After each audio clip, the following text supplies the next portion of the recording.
The once thriving Disneyland now stood as a haunting monument to Walt Disney's descent into madness.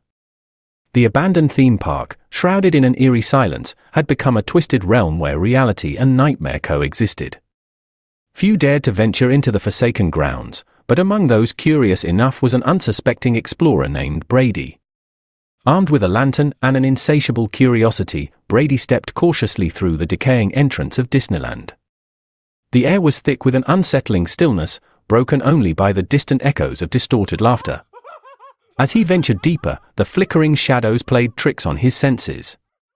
Brady's footsteps echoed through the desolate streets of the theme park as he stumbled upon the entrance to the long-forgotten animation studio. The dilapidated building seemed frozen in time, a decaying sanctuary of forgotten dreams and shattered creativity. As he cautiously pushed open the creaking door, the stale air of abandonment greeted him. Inside, the animation studio was a surreal nightmare. Tattered sketches hung on the walls like ghostly reminders of the past. Abandoned drawing boards were strewn about, covered in a thick layer of dust. Brady's lantern flickered, casting eerie shadows that seemed to dance to a malevolent rhythm. Unbeknownst to Brady, he was not alone. The transformed employees of Walt Disney, now grotesque 1930s cartoons with vacant eyes and twisted features, lurked in the shadows.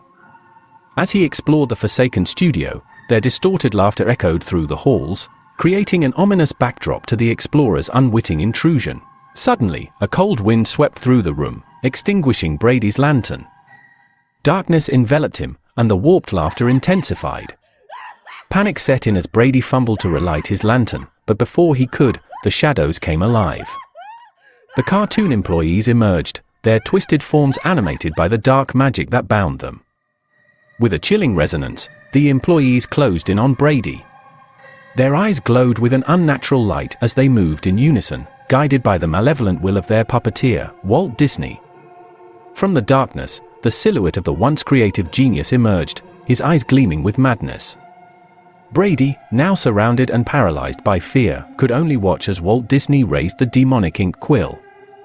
The cursed instrument glinted ominously in the dim light as it descended towards him. With a swift motion, the quill pierced Brady's flesh, and a searing pain erupted through his body.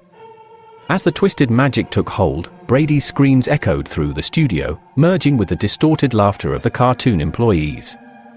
In a macabre display, they began to weave fabric into his skin, stitching him into a grotesque Mickey Mouse costume.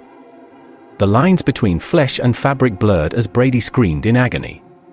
Now a nightmarish creation, Brady stood as a living embodiment of Walt Disney's malevolent vision.